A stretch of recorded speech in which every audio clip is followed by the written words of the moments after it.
welcome back to the Roker Rapport podcast. We're on episode 45 in Championship match number 10. We drew 2-2 out last time against Preston, and, well, it wasn't very good, so we'll get straight into it. Tom, what did you think? Yeah, it was a tricky one, mate.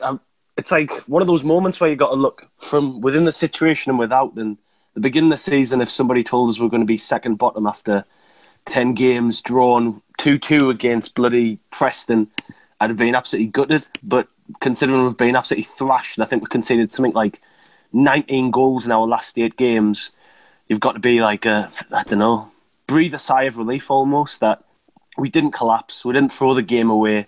We actually managed to bag 2 goals that were actually pretty decent, in all honesty. And there was some like sparklings there, like Duncan Watmore coming on and creating things on the pitch, which was great to see. And the other 2 young lads in Gooch and Honeyman making things happen. That was something positive to take away from the game. But in general, coming away with a point in the position we're in, I think we still have to be a little bit upset and a little bit worried, really.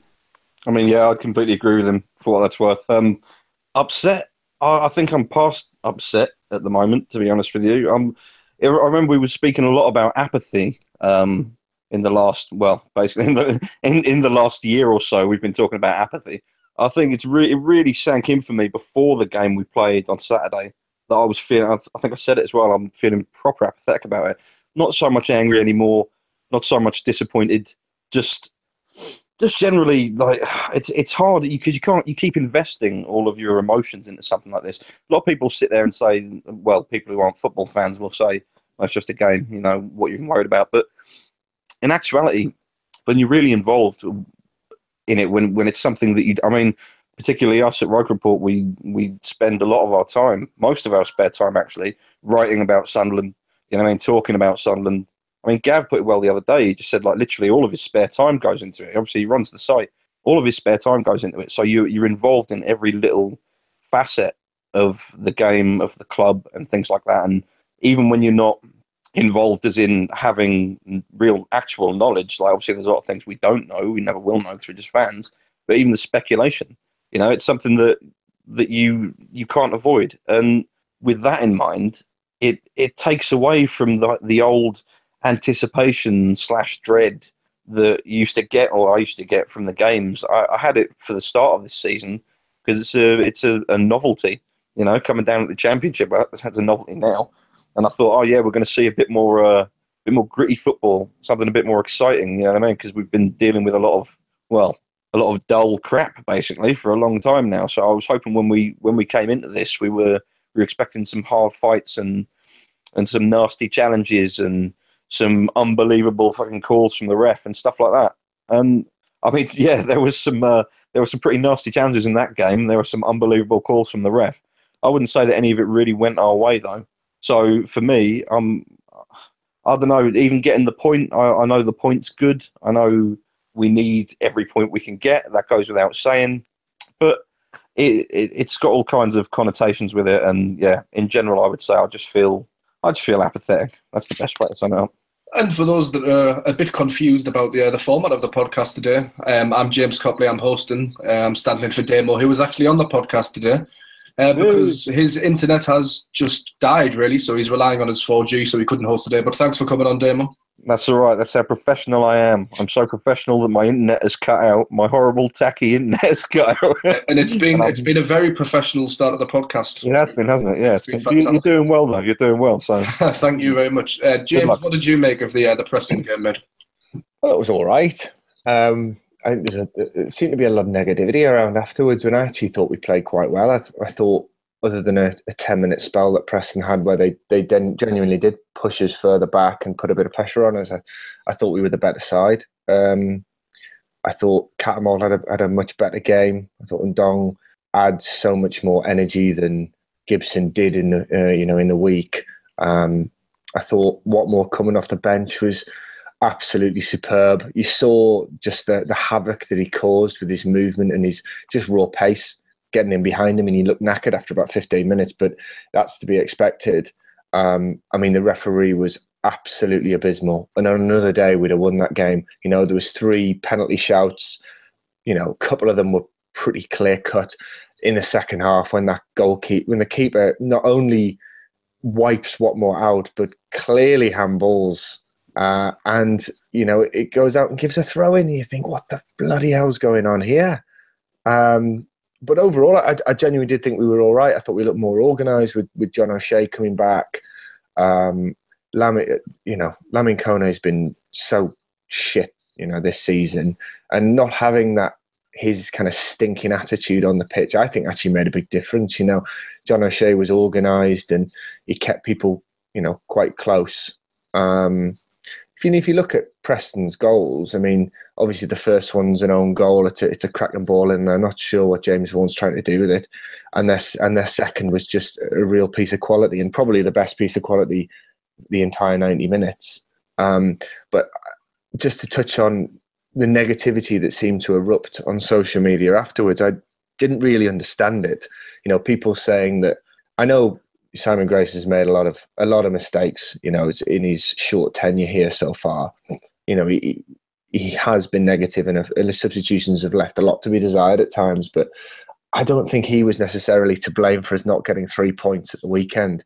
You know, I think other than that 10, 15-minute spell that Preston had that forced us back, I don't really think they threatened too much. I don't think he really did anything to invite pressure onto us. And as I said previously, I think if it hadn't been for some genuinely abysmal refereeing decisions, you know, I think we'd have come away with the 3 points. You know, it's just obviously frustrating, but I'm tending to look at it on a more positive side, because I think if I continue to be as negative as we have been, I might kill myself. So, you know, it's got to get better. Yeah, I mean, for me, after the game, I was kind of in the more negative camp. I think many Sunderland fans that expressed notions of positivity during the 2-2 draw, it's kind of like a product of the appalling results fans have had to suffer in recent times. And I think Grayson made mistakes in this game as well, and we'll get onto it a bit later. But Ndong and Cattermole in the midfield too again, although it was another change formation with a 4-4-2. Cattermole had a semi decent performance. He was improved a little bit, but he was still at fault for the second goal, really. And I think we have a tendency with Cattermole to, well, as Sunderland fans actually, to value hard work and grit and determination. I think we have a tendency to overlook the technical aspects of the game, and I think Cattermole lacks in this sometimes. But we'll get onto that a bit later. I want to move the debate onto John O'Shea. He came into the defence, and some have said that Sunderland looked a bit better, yet we still conceded 2 goals against Preston. What do you make of it, Tom? What do you think O'Shea brought to the side, or didn't bring to the side? John O'Shea's obviously, it's an interesting one. He did undoubtedly bring in some sort of much-needed cohesiveness to the defence, but like Jim alluded to, I don't know whether that's partly down to just Lamina Kone being a disruptive influence, and we could have essentially put anybody in there and they would have made an improvement on what we've seen in recent weeks. That being said, obviously, you know, he's got a wealth of experience under his belt. The defence did look a lot more settled with him. I think it's right to point out, though, James, mate, that we conceded 2 goals in 2 minutes and he was on the pitch, so that we still have this sort of self-destructive tendency. But going forward, he's not the solution. Obviously, he's getting on. He's not going to be able to play every game, and that's going to be a real difficulty for Grayson to overcome, because now we need to figure out, you know, when we get back into the swing of things, just what we're going to do. Are we going to keep playing John O'Shea till he burns out? Do we bring Kone back into the fold? What do we do? It's tricky. I suppose, really, I'll leave it on the note that we have the international break to mull things over, which is quite fortunate for us. But John O'Shea in general was good yesterday, marshalled the defence well. My worry is just that it's another short-term solution to a long-term issue. I agree there. I agree with a couple of points you said, apart from the one about the international break, because famously on here we talk about, will we have time? Will something happen during the international break? And it rarely does. But we'll see, I suppose. There's always that. I mean, when it comes to John O'Shea, I agree. Absolutely, he should not be considered the way forward. He did have a decent game, certainly compared to his more recent performances. He had a decent game against Preston. And as you say, marshalled the defence well. Obviously, he dropped Kone for that. That was it's an interesting choice, but one that perhaps had to be made. But yeah, specifically about John O'Shea, I mean, it's indicative of our scenario, of our situation, even re-signing John O'Shea. the interesting thing about re-signing John O'Shea is when we did it, it was met mostly by what you're doing that for. That wasn't the sort of statement that we wanted the club to make. We look at him now. If, for example, we hadn't had John O'Shea, if we didn't have this relationship with John O'Shea, if he'd had the same sort of career that he's had with us at a different club, and we'd actually brought him in the transfer window, I think a lot of fans would have celebrated it as a good signing, Or actually, pretty much. A lot of fans would have said, well, this is the sort of player you need. You need someone with a cool head, someone with leadership and charisma. But in truth, that's something that John O'Shea has been dining out on for a long time, is his leadership and his charisma. I'm not entirely sure whether I believe in his charisma. I'm not entirely sure whether I believe in his ability and his leadership on and off the pitch, because he's been there for some time, and we've had all of these problems for some time. So, I mean, it's not, obviously it wouldn't be fair to blame all of these problems on John O'Shea, and it wouldn't be fair to say that the fact that he hasn't completely solved them by himself is something that should stand against him. But in truth, if he's the sort of player who, and let's face it, he is at Sunderland, who the club will turn to and say, oh, look, everything else is failing, get John O'Shea in there. Or, look, the defence needs marshalling, get John O'Shea in there. Oh, look, we're defending a lead, we need this, get John O'Shea in there. Even when we're not defending a lead, as we've seen, John O'Shea. And that in itself is just depressing, isn't it? That in itself shows just how poorly prepared we were for this scenario of being injury-ridden and really in the gutter, essentially, when it comes to our performances, and any likelihood of us clawing our way back up is really slim when the sort of people that you're going to, and that you can only go to now because the transfer window's closed, are John O'Shea. That's my 2 cents on it. I don't think he's the... like Tom said, he's absolutely by no means what we should have for the future. He's not what we need going forward. And the tragic thing is that there's nothing we can do about that now. There was something we could have done about it in the transfer window, but there isn't now. So, yeah. I have very mixed feelings on John O'Shea, I think, and not to sound like a negative Nelly all of the time, but he is 36. I remember a period under Allardyce as well where we'd be either defending a lead or defending a draw, and Allardyce would infuriatingly bring John O'Shea on, and we would concede within about 30 seconds. James, do you think John O'Shea is part of the solution, or is he part of a long-term problem? It's a tough one, really, because whilst I did think he played really well at the weekend, I do understand people's points on whether, he certainly isn't the future. As Tom said, you couldn't rely on him to play every week. You certainly couldn't do that. But he is the kind of player we need right now. So maybe he isn't the player we need for the future, but maybe he, again, we seem to refer back to him season after season. Maybe he is the player we need now. We don't have any leadership on the pitch. Some people may question his leadership and, what's happened in the past, but it was clear on Saturday that the defence was a lot better off with him in it as opposed to Lamin Kone. We were certainly a lot better. And as I said before, I really think both goals, I don't think you can blame John O'Shea for the first one. That's James Vaughan's tried to get his head on a whipped ball in the box and he's glanced it in the top corner. And the second one's a real piece of quality. It wasn't like we made catastrophic defensive errors like we have done in the past. As I said, he isn't the future, and he certainly, I wish we didn't have to rely on him. But just our sheer lack of defensive options and just the sheer disdain that Lamin Kone seems to have for everything around him at the moment, his attitude just stinks. So would I rather have a 36-year-old John O'Shea whose legs are a bit questionable? Yes, I would, over someone like Lamin Kone, because I think that attitude when you're out on the pitch, I'm just thinking, and you've got Browning beside him, or you got Matthews at fullback, or whoever it would be. You got some younger players in and around him. Yeah, they can't be looking at Lamin Kone and thinking, and be inspired, because it's clear the bloke doesn't want to be here. So, if we have to refer back to John O'Shea, I think it's a means to an end, and if we can rely on him up to January and then try, if our dickhead of an owner actually releases some funds. If we can rely on him up until January and try and bring someone in with a bit of experience, that might be the best an only solution at the moment because we're so devoid of options. I mean, what would you do? Do you bring in Tom Beadlam from the youngsters? Do you bring someone like that through? But then you wouldn't want to put him in when he doesn't have someone like John O'Shea beside him. So I think he'll be a key player this year, and I think if we can keep him fit, and maybe we'll have to rely on him up until January because we're just so devoid of options. I think that's a valid point there you made about bringing in Beadling. He would require someone next to him who sort of knows his stuff, obviously. And you're absolutely right. It is the only option. The sad thing is that he won't last until January. At best, he's got a run of one or two good performances in him, and then he crumbles just like everyone else does.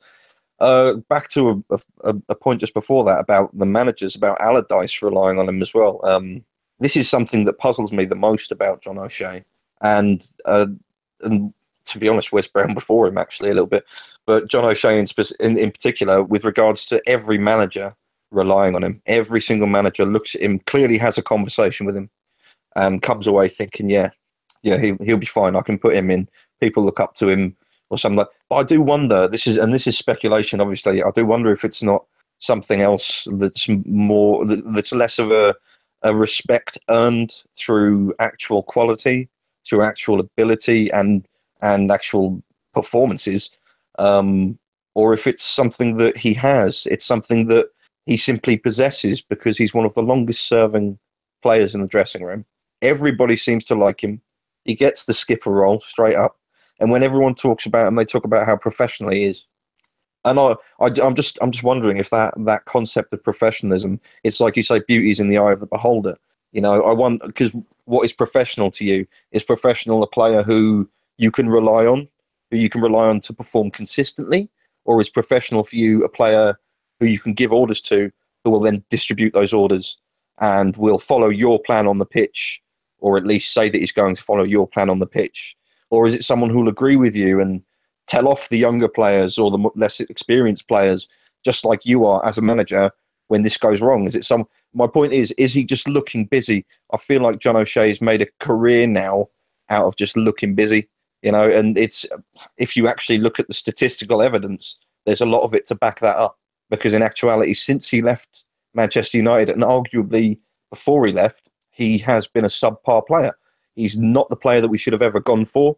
I can see why someone was fooled into taking him, and he has had to. But I compare him, for example, to Kabul. Now, Kabul didn't have quite. Well, I suppose technically he had almost as illustrious a career.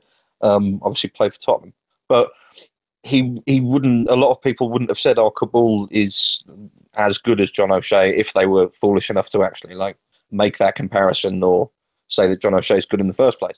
But I think a lot of people wouldn't have relied on Kabul as much as they would rely on John O'Shea. And I think, whereas with Kabul, he had more consistent performances. Yes, he had howlers and things like that, but he had more consistent performances, and his behaviour in the dressing room and as a leader, it seemed to be based more on earned respect, as I say, more than something that's just given because he has the right thing to say. John O'Shea will probably go into management. John O'Shea's, because he has that sort of mind. I don't doubt that he worked out a long time ago how to speak to people in football, and I'm just, as I say, I'm not just going to sit here slating John O'Shea anymore. We'll leave it alone at that. But I think there's a lot of questions that need to be asked and why he's been running things essentially for the last couple of years. If that was the best we could do, and the dressing room is still awful from all accounts, I do despair. Oh, Damo, why did you have to bring Eunice Kabul up? It's a shame, isn't it? It's thoroughly depressing. I think we can all agree that we miss him, and we missed him last season especially. Right, so we've covered defence. We will move through to the midfield, and I want to start with Lee Cattermole. I have some strong opinions on Cattermole, as I mentioned earlier.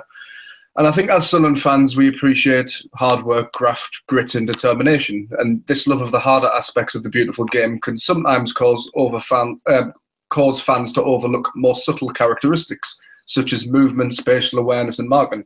And I think we're all guilty as that as Roker reporters and as Sunderland fans. And it's true that Cattermole improved against Preston, but for me it was only on the surface. His work rate returned to normal and he showed improved desire, fight and heart. However, the technical side of his game remained poor. He lost his man for the second Preston goal. His passing ability once again flattered to deceive. And Grayson must begin to recognise that the 31-year-old's flaws are just that, flaws, and he must act accordingly. Tom, what did you make of Lee Cattermole's performance? It was improved yesterday. It definitely was. From previous games, certainly. I remember at the beginning of last season, Vincent Abora was linked, and everybody was really ecstatic about having this technical, athletic midfield player. And I wrote an article around about that time saying, is Lee Cattermole the man to lead us forward? And it got a little bit of flack saying, Cats is actually he's sort of like a linchpin of this side. We need him. He's a crux, etc. And he has a role to play within the team. I think the issue with Lee Cattermole is a tactical one as such. I don't think... sort of the weaknesses you identified with regards to his passing range, his vision, and like sort of his general football and ability on the ball, it's not suited to a central midfielder. He needs to really sort of just sit in front of the back four and provide them cover. And we aren't setting up in a way that works for Lee Cattermole. Doesn't get the best out of him. He's the anchor man, the water carrier, whatever you want to call him. He's that guy who just sits right in front of the back four, shields them, wins the ball back, and sort of passes it off to more technically gifted players. I honestly think something like a light bulb just popped in my head. I'm sure he once admitted that he wasn't like a stereotypical footballer and that he was like the donkey who would put in the hard yards and the graft to win the ball back and give it to others. I'm sure there's actually an interview out there where he mentions that as a youngster. There's an interview on SAFC.com, actually. He talks about his strengths definitely being when the team hasn't got the ball. He loves that aspect of the game, winning it back. And it's just, we're not utilising him in the right way. And it's, the same with John O'Shea, right? We need John O'Shea right now, and all we're really pointing out is that, great, like it'll help stabilise the side for now, but in the future it's not going to work. And it's the same with Lee Cattermole. We're using him in a position that he isn't familiar with. We're not utilising him correctly. And we're trying to do that as a long-term approach. The lad's in his late 20s. He's played football since about 17 or 18 at a senior level. Like, it's a canny long time to be, pounding the pavement, so to speak. He's one of those blokes who struggled with injuries, and now we're asking him to be this dynamic midfielder, box-to-box. It's not his game. And I just think we need to be realistic here and think, what are his qualities? He's tenacious. He wins the ball back and he can provide pressure. But as soon as he gets it, he doesn't really... I don't want to say he doesn't know what to do, but, he's not as well equipped as others, So Lee Cattermole, I genuinely do think he's a good player. I just think we're grossly misusing him in the side. Yeah, I would absolutely agree with that. There's been a lot of calls to take Cattermole out. Very recently, though, I would say very recently, because obviously when we came down into this league, we were sort of relying on the fact that Lee Cattermole was a one-club man. Well, it feels like that. We were relying on him as sort of like the heart and the soul of the team, essentially. And the idea of coming into the Championship was made less daunting, knowing that we have Lee Cattermole and we'd had him and players like him for some time. So we sort of felt like this would be it would suit us, you know what I mean, to have him in this scenario. But I think apart from the injuries and things like that, it's certainly not worked out that way, which is a real shame.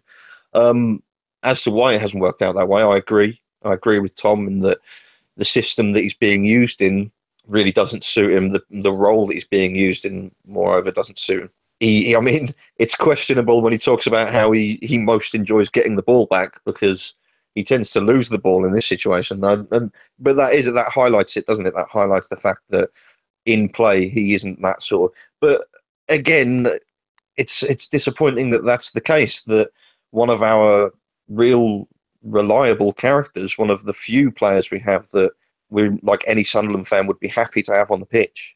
It's a bit, it's a bit sad, really, in a sense, because that means we've got a player who, by his own admission, isn't a particularly great footballer. Enjoys more of his, and from what we can all see, enjoys the rough and tumble of the game, certainly, which appeals to one part of you as a football fan, but as an actual manager, as a fan that wants to see success, that wants to see creativity in the midfield, or at the very least, no liabilities, which is, let's face it, is something that Lee Cattermole can be as well, and has been at times. And whether it's whether it's the fact that, in fact, you could argue that he's been a liability now for some time, because it used to be that he kept getting himself sent off through sheer frustration or just an inability to tackle properly, or rather an ability to tackle very severely. Then it's injuries. He struggled with injuries, like Tom just mentioned. And now that we're playing in this system, playing him in this role, he loses the ball constantly. It keeps happening. I was counting how many times he lost the ball. Oh, there it is. Oh, there it is again. Just doing it throughout the match. And is that really what we've come down to? And if you can only define your players by essentially their off-pitch behaviour, if you can then turn around and say, oh, we've got to select him. Because if we don't select him, we've got no one to rely on. If we don't select him, such and such won't know what he's doing. Like, that's completely the wrong angle to be coming from as a football club, as a manager. It needs to be we need to get ourselves out of this situation whereby we're relying on these people to perform roles off the pitch, and not roles that they're necessarily good at, just roles that they're sort of shoehorned into. So, yeah, for me, I'm not happy about it, and it depresses me as much as the next Sunderland fan. I don't think Lee Cattermole is the way for us going forward anymore.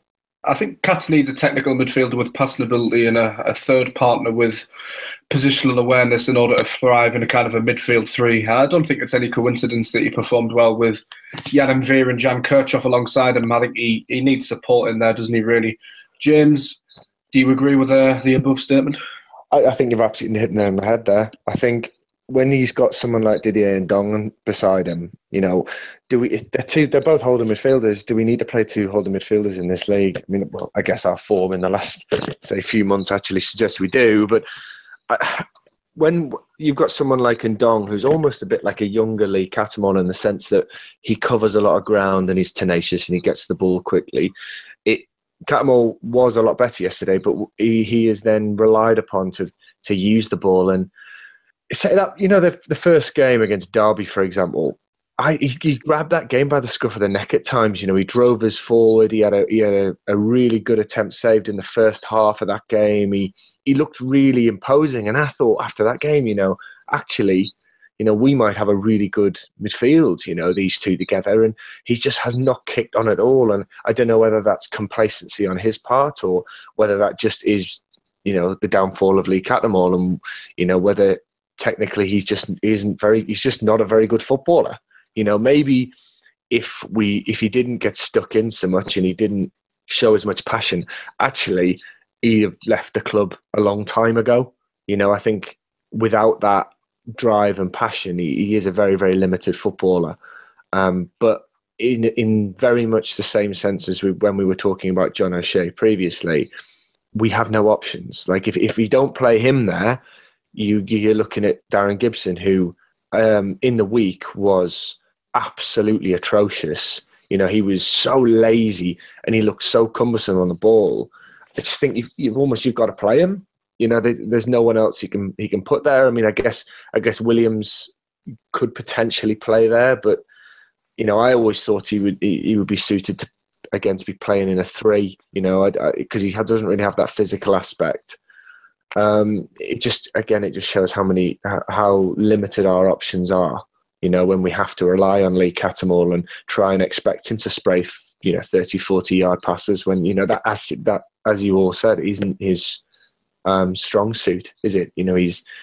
He's not that type of player, and without a Kirchhoff or a Veer or whoever it will be alongside him, it kind of highlights those shortcomings even more. Yeah, I tend to agree with you there, James. We'll move on to strikers now then, and general attacking players. I think we can all agree that Aidan McGeady's form was very impressive, and I think key to our success in this division, or finishing mid-table in the division, avoiding relegation, whatever you want to judge success is keeping McGeady fit. But we had Vaughan and Lyndon Gooch starting up front against Preston, and the pair fared kind of half decently, I would say. Tom, what did you make of the strikers? James Vaughan he's almost like an enigma at the minute. It's I appreciate the fact that he throws himself about, he wins us free kicks, he's an outlet to get the ball too quickly, but he really lacks just the necessary quality to be a striker that we need right now. And maybe it's we're using him in the wrong way. I mean, he scored 24 goals last season in League One, and I don't think he was a target man. And looking through his goals when he signed, there was some Twitter account with montage of all his goals. He wasn't sort of putting towering headers in past the keeper by any means. He was sort of on the shoulder of the last man being played in. It was very much like a poacher. And all of a sudden we're using him as a target man, and it just doesn't seem to be working. It's square pegs in round holes again, unfortunately. I have a doubt still over whether or not he's good enough for the Championship, but really we can't judge accurately if he's being played somewhat out of position. Gooch, on the other hand, I've been really impressed with, actually, I must admit.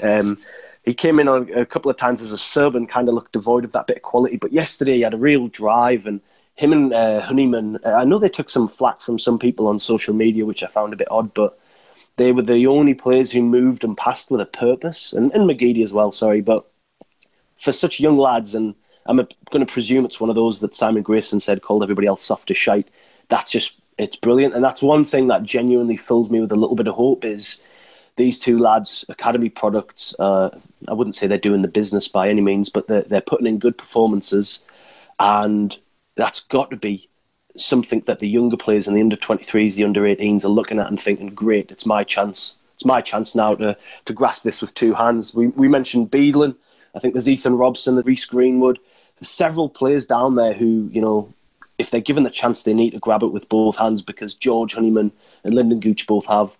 The link-up play between Vaughan, Gooch and Honeyman for the first goal was something impressive. I was pleased with that, and especially really the fact that we really up until that point looked kind of stale, and I had an awful feeling at that point that was down to the fact that we lacking confidence, and the fact that Gooch took that ball and sort of dropped the shoulder and laid it off to Honeyman really showed just a little bit of flair, a little bit of creativity for me that we've lacked in weeks. And whether that's down to just the youthful exuberance of those players, or if that's just something that they have in their locker, that was pleasing to see. So for me, the striking situation's still poor.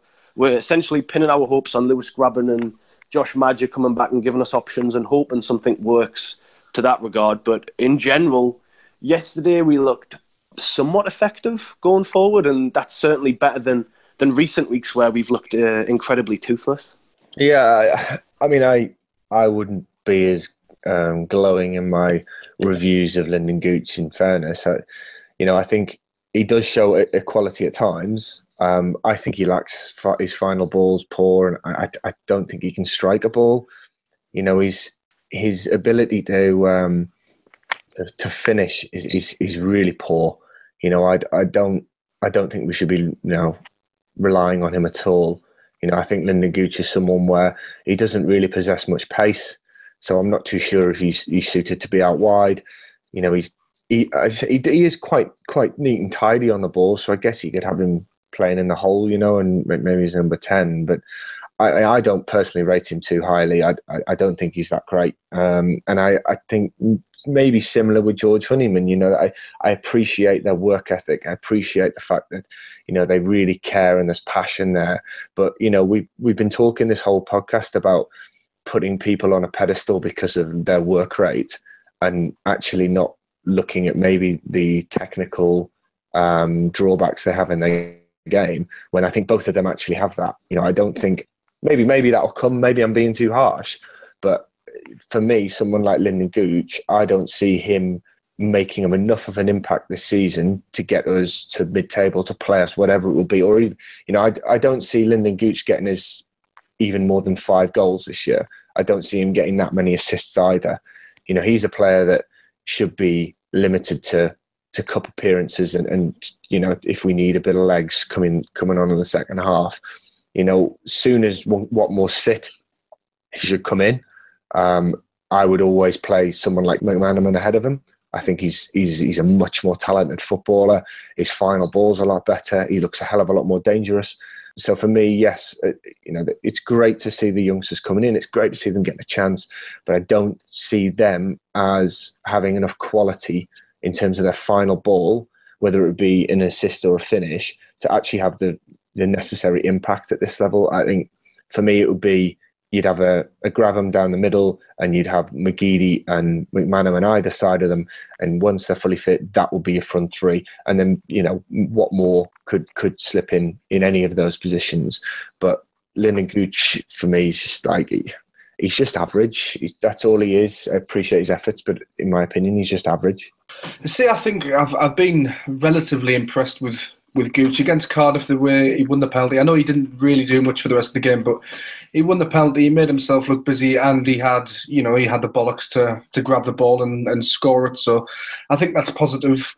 Yeah, as you say, I don't think we should be expecting too much from these guys, but they are chipping in here and there, which is good. Especially Honeyman's he's not having like a massively impressive breakthrough season, but he's chipping in here and there.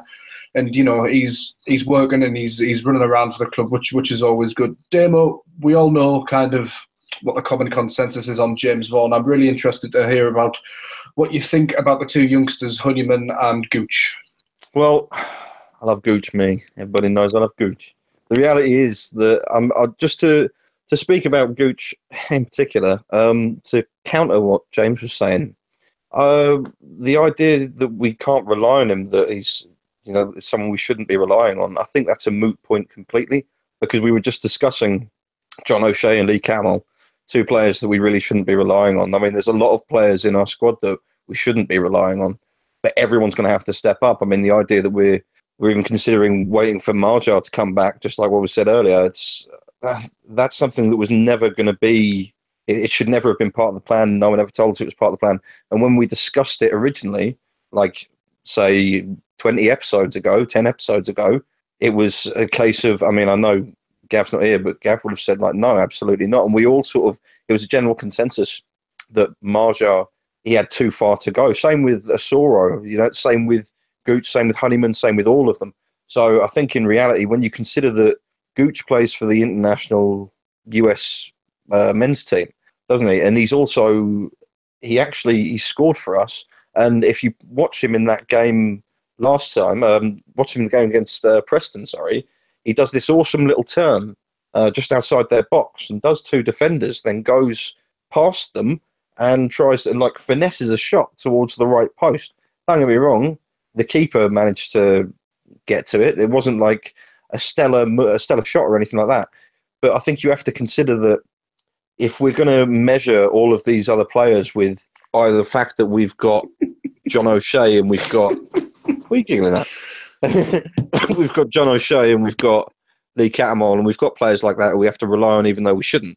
I think we should use a completely different barometer for Gooch, like the same barometer that we use with all of those players. Ideally, we wouldn't have brought him into this situation. I don't think he's average, though. That's all I don't want to wax lyrical about him, for the entire thing. But I don't think he's the sort of player that we shouldn't be considering because he's industrious. He's got power, he's got attitude, and he does actually have some dribbling technique and a good shot on him. Do you think that actually sets him out as anything more than an average footballer, though? Like Callum McManaman and Aidan McGeady have already proven, I think, that they've got that quality needed to make the difference. A lot of people would say they're average footballers. Where is Lyndon Gooch on that? Well, this is what I'm saying. Well, in reality, we won't always play McManaman and McGeady. McGeady's just only come off the treatment table, hasn't he, for a start? There's nothing to say that he won't be back on it again. In fact, if the records of all of the players we brought in are anything to go by, they're all injury prone. So considering that Gooch isn't injury prone, I'm not saying, I agree with you. I'm not saying that he's a fantastic player, but when you say average, it's like the barometer that you use for it should be not against McGeady, because no one's saying that Gooch should be playing instead of McGeady. No one said that. The manager hasn't said it. We aren't saying it. But the idea that we can't bring him on to change a game or to impact a game, I just disagree with. I think he has the ability to impact on a game, and he certainly has the attitude to do it. But as for, what was the other one? Honeyman. Yeah, Honeyman. Great player. Fantastic player. I wonder if it was him that called everyone soft as shite. I don't know. But that's a fantastic way to prove it, to go and play that game and then bang the goal in. And the way he didn't celebrate as well. He sort of half celebrated. It seemed like he was just angry. He just wanted to make his point. He wanted to show everyone that he was capable of being there. You know, because I'm not aware of any particular love between George Honeyman and Preston North End. So there's not many reasons for him to not celebrate a goal when you consider that he's been with us for a long time and he's performing well. He's rightly chuffed, or he should be chuffed to be in the first team. But it just goes to show that he's emotionally invested. I like that.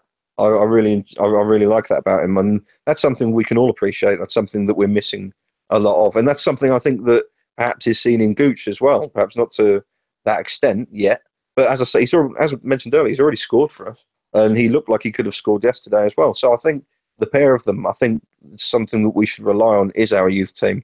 It's interesting to note that since these players have been in our team, training with our team, our under-23s have taken a battering. They aren't, considering how well they did last season. They seem to be suffering for these players not being there anymore. I think that's a testament to them as well.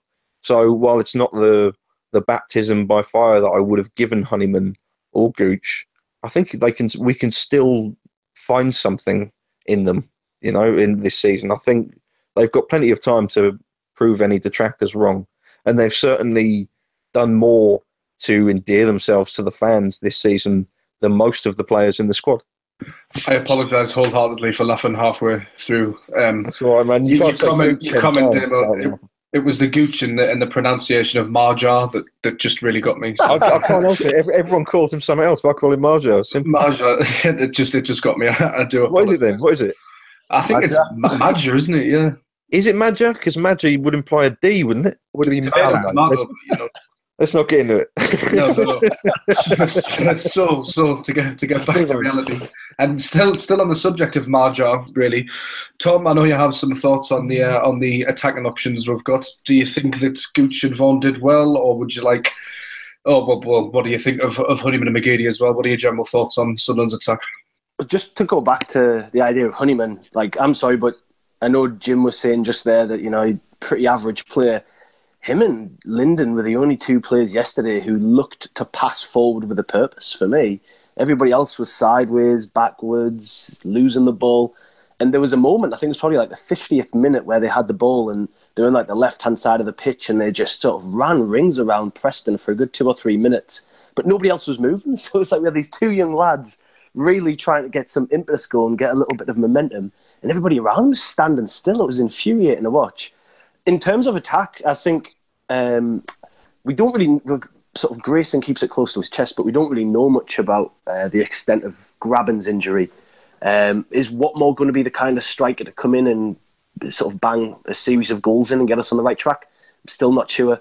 I think if you look at just sort of general form this season and sort of who had the most attacking intent in pre-season, as soon as Marjo, Magician, whatever you want to call him, as soon as he comes back, I think you've got to give him a chance.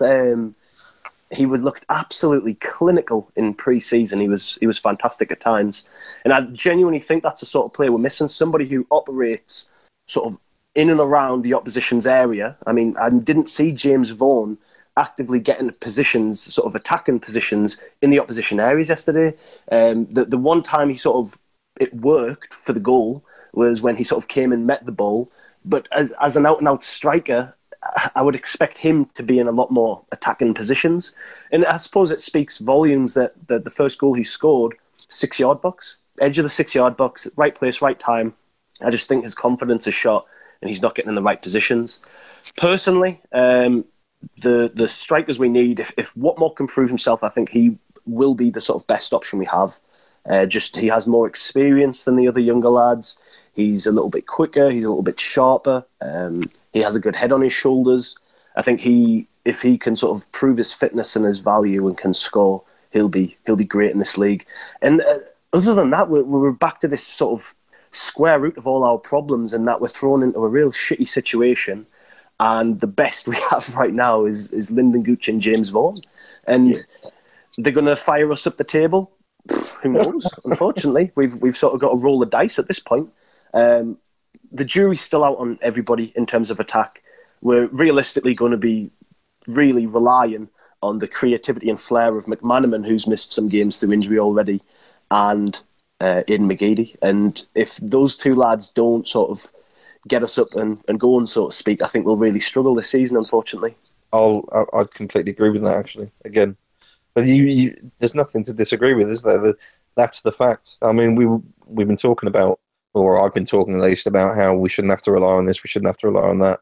But the truth is that it's the way things are now. We don't have any more opportunities to reinforce until January. We've got what we've got. Even in January, nothing's written in stone, certainly no funding or anything like that. As Sunderland fans now, we literally live day to day, week to week. I suppose in that aspect, when you look at things like that, when you look at the match like that and the draw, the performances, individual performances of players and people coming back from injuries and things like that, there's actually a lot to be positive about, to be honest with you. If you're being positive, then yeah, that's the way to look at it. If you're an optimist, and you look at everything just, I don't know, with its own sort of, with its own credibility. But in general, it is still shit to be a Sunderland fan. Right, and now we have a special treat for you listeners. We have Andrew Hurd here from the newly set up organisation Red and White Army. Now, first on the agenda was to hear from the fans with some of the more pertinent questions for the Red and White Army. So without further ado, I'll fire some of these at you and hopefully you can give a good account of yourself. What do you say, Andrew? Yeah, that's fine. Fire away. Yeah. Good stuff. Right, why don't you start by telling us who the Red and White Army are and what you plan to achieve? So, the Red and White Army, we are a democratic, inclusive and independent supporters group, which ultimately we're wanting to give a voice to all Sunderland supporters. What we're looking to do is enter into structured dialogue with the football club with the goal of strengthening the relationship between the club and supporters. I think, as a lot of us are aware at the minute, we're essentially kept in the dark. There's an air of apathy amongst supporters. You can see that with attendance is falling, and I ultimately think that the club probably needs to be doing a little bit more in terms of getting their message out to supporters. So what we're looking to do is obviously get members, which, to be fair, we've been launched for 10 days now, and we've already got in excess of 2,000 members on board.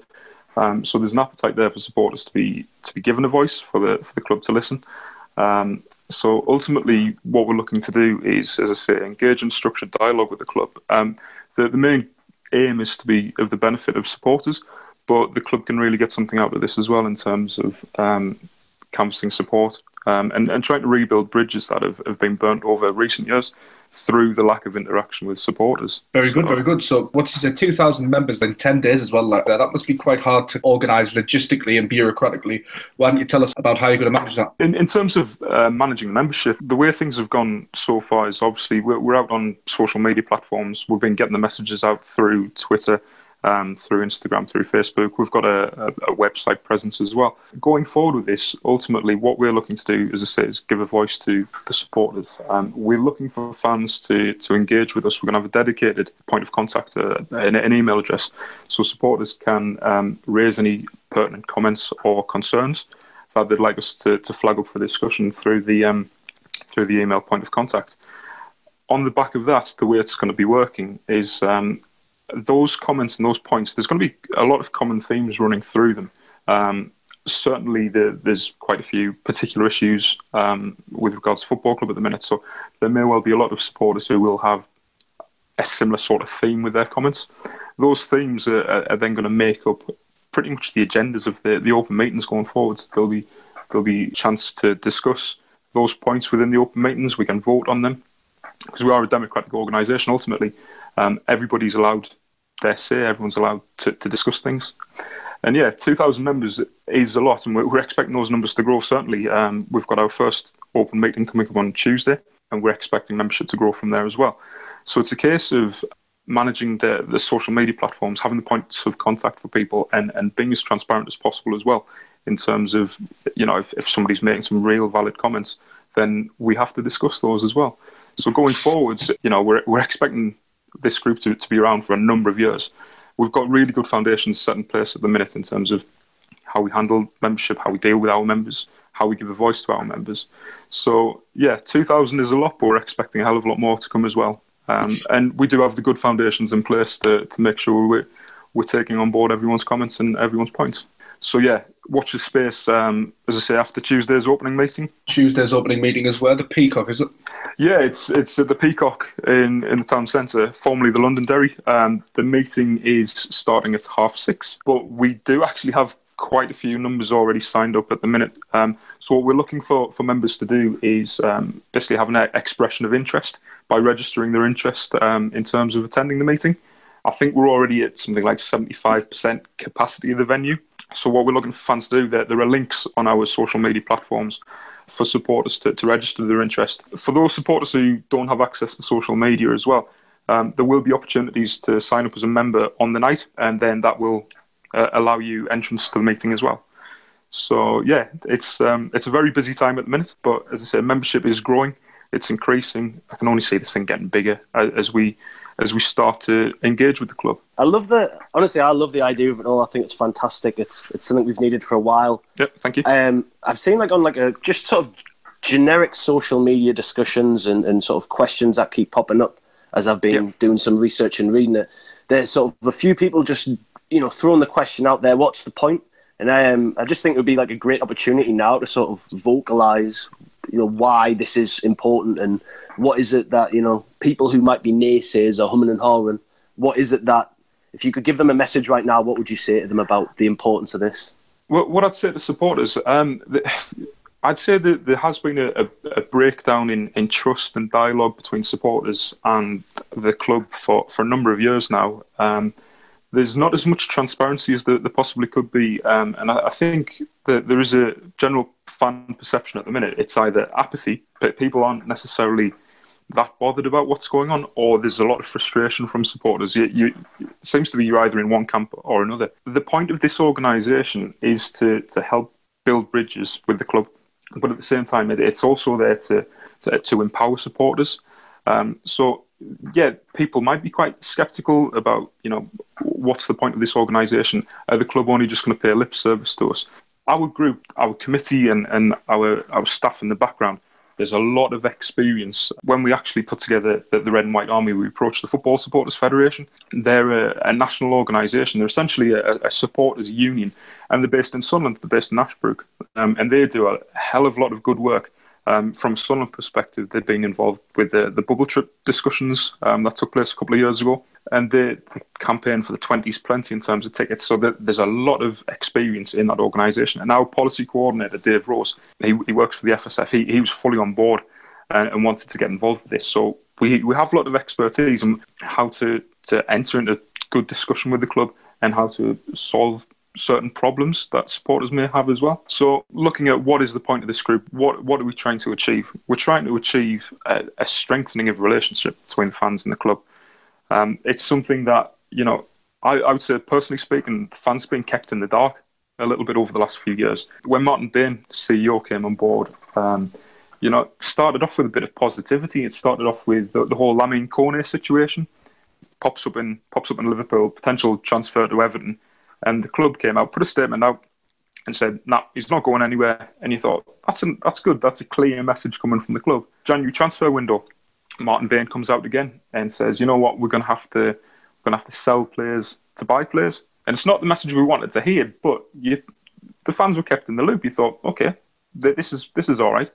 And then from that point onwards to the Bournemouth game when we were relegated, very little came out of the club. And that was a real uncertain time. And uncertainty leads to, as I say, apathy or frustration. And that's the point where we're at now, is that, we're probably at an all-time low in my personal view. Like I've had a season ticket over 20 years now. This is probably one of the lowest points we've ever been at. And what we need to do is give the fans a voice. The club needs to be listening to supporters. And the Red and White Army is that framework, it's that mechanism for supporters to actually have their say and for the club to listen.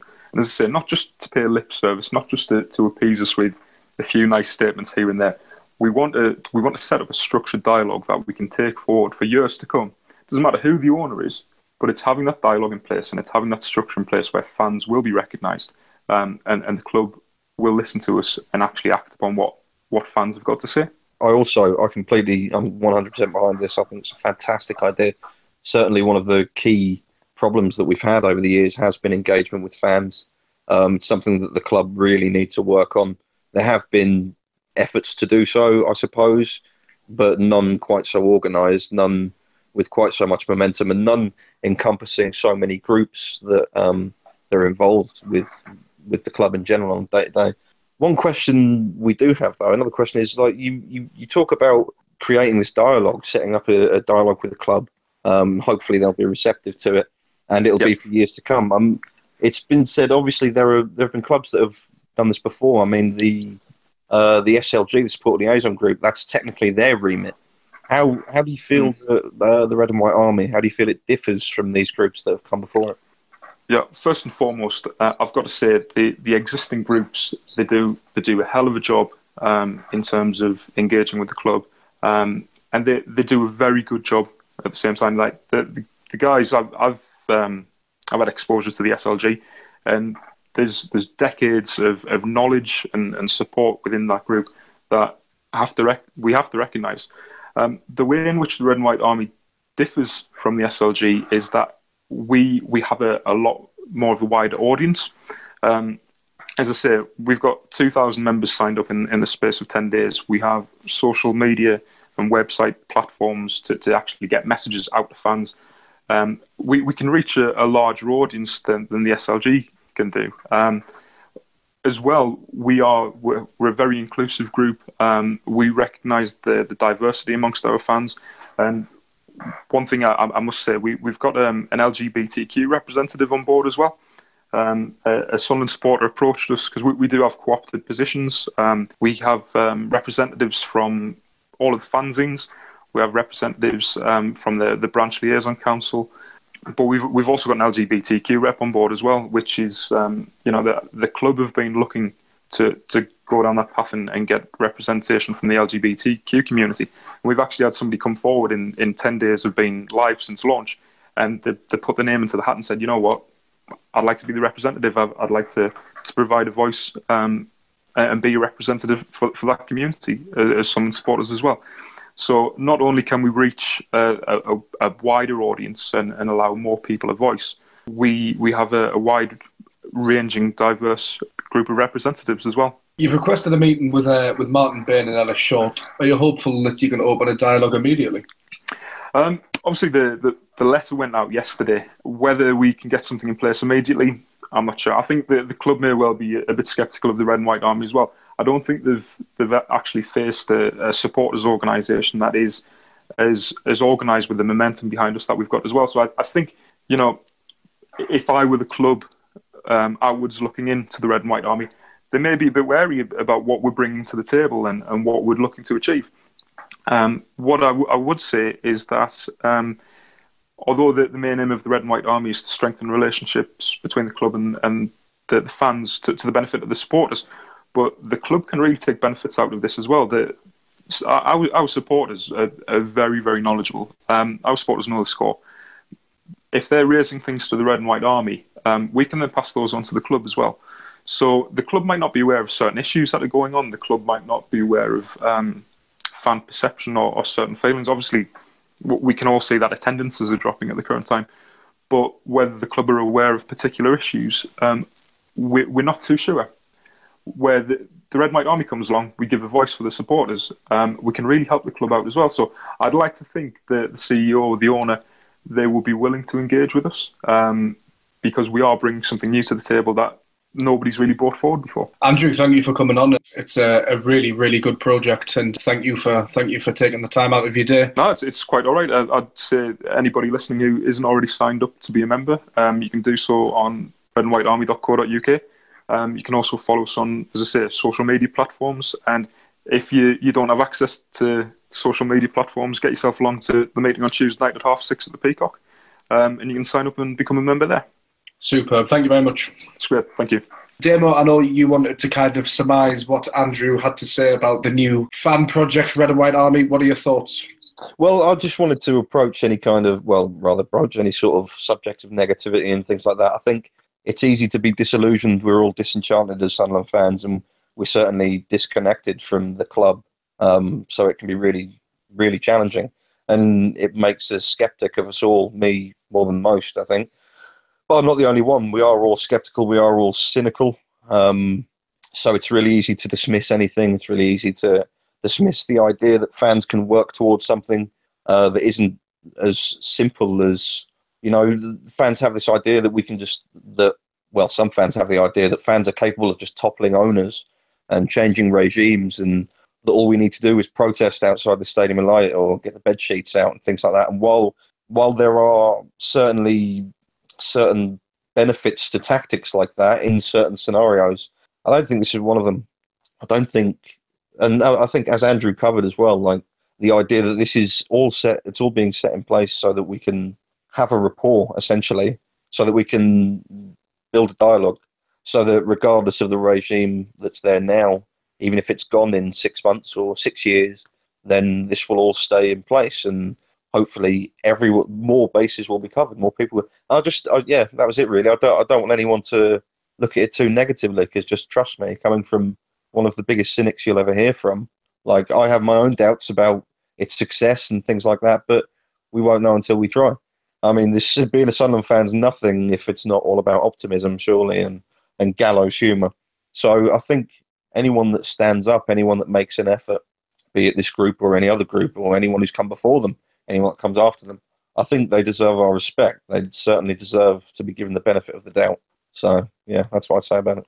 I would agree with you there, Damo. I think they deserve our respect and our involvement as well. I think it's all very well and good, complaining all the time, but when an opportunity presents itself to actually try and enact change at least, then I think that's a positive thing for everybody. So Sunderland are next in action against Queen's Park Rangers on the 14th of October. Duncan Watmore may be in contention to start, who knows? Tom, what do you make, or can you do a little preview of the QPR game? How do you think the lads will fare? We need a win, really, don't we? We do need a win, mate. We're back at home. We've really got to get something out of this. We've got to make sure that we're on the top of our game and we come away with 3 points, really. You mentioned Watmore. We've got 2 weeks now to figure out where we're going to play him, how we're going to alter our game to include him. We've got 2 weeks to get players fit. We've got 2 weeks to really sort of, just get this team together with the new additions we brought in at the last minute. We can really sort of gel them into the team, and we desperately need a win against QPR. They've had indifferent form, sort of languishing in the table, not doing particularly well. Had some good results, beat Hull 2-1 the other week, but then, also been hammered in a few games this season. They're a mixed bag collectively. And I just think Sunderland need to show in that game that they know how they want to play now. It's been too long whereby we've sort of fluttered around. We've tried 5 at the back, we've tried 3 at the back, we've tried 4 at the back, we've had a 2-man midfield. And I really think we need to come out and have a performance that sort of highlights where we're effective. And for me, that involves sort of dropping James Vaughan from the side, personally. I think we should really give Duncan Watmore the chance to prove his worth up front. It's 2 weeks to work on his fitness to get him as the striker. And I would love to see McManaman and McGeady on either flank. That as a front three, I think, is going to be incredibly difficult for most championship sides to combat. And then I would like to see a 3-man midfield. Who makes up that 3-man midfield, I don't know. But if Cattermole's in it, I'd like to see him drop a lot deeper, as I mentioned earlier on, and just cover the back 4. But this is a great opportunity when we come back to build on what, for the players, yesterday really would have been a positive performance for them. They didn't crumble. They were able to score 2 goals, both very good goals. And despite a moment of quality and an unfortunate own goal, we could have came away from the side that were 4th in the league yesterday with 3 points. So the lads won't be discouraged from that. I think Simon Grayson has a little bit of breathing space right now. If we can come away with a good result against QPR, it could be the start of, I'm not going to say a run for the playoffs or anything by any means, but it could be a run of games whereby we're able to get a solid amount of points on the board, not have to look over our shoulder and sort of plan for the future. That's my 2 cents on it all. Very quickly, Tom, what's your scoreline prediction for QPR? I actually think it'll be a close game, but I think we'll win 2-1. I think our defensive frailties won't be fixed this season, and that's going to be something we'll suffer with indefinitely, essentially. But I do think with the likes of McGeady, McManaman, Watmore, Meyer if he's back, still got James Vaughan as an option, Graben if he's back, we have some real good quality, as well as the young lads, Gooch and Honeyman, who I think will play a big role in that game as well. I think we can win 2-1 would be my guess, maybe 3 at a push. You've made me feel all optimistic. Damo, what do you think? Do you think QPR could represent a potential turning point for the lads? Can we get the win? I don't know.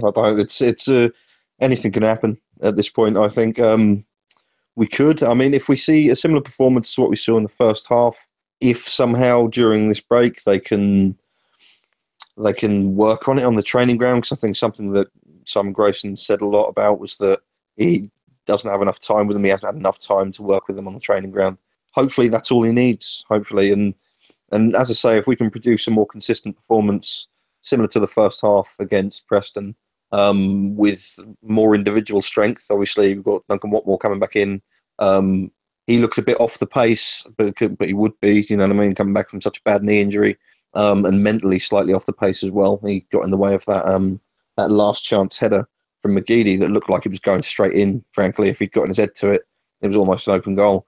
But Watmore jumped in and clipped it away. He wasn't aware of his teammate bearing down on him. With regards to things like that, I think he needs the time with the first team to basically just sharpen himself up. And the same can be said for all of them. So I think, yeah, if we can bring our A game, we can do it. But whether we're actually capable of bringing that or not, I don't know. That's entirely in the hands of a higher power than us, I believe. Put your neck on the line, Damo. What do you reckon the score will be? 3-1 QPR. 3-1 QPR, so we'll have both ends of the spectrum here. Dear me. That's how I feel, man. That's how I feel. Back to earth with a bang there. And thank you to Andrew Hurd from the Red and White Army for coming in to speak to us tonight. We've had Damo on the show tonight. Thank you very much to you, Tom and James. I've been your host, Copley. We are on Acast, we are on Twitter, we are on iTunes, and we will be joining you after the QPR game, and hopefully we are celebrating the second win of the season. Thank you very much for listening.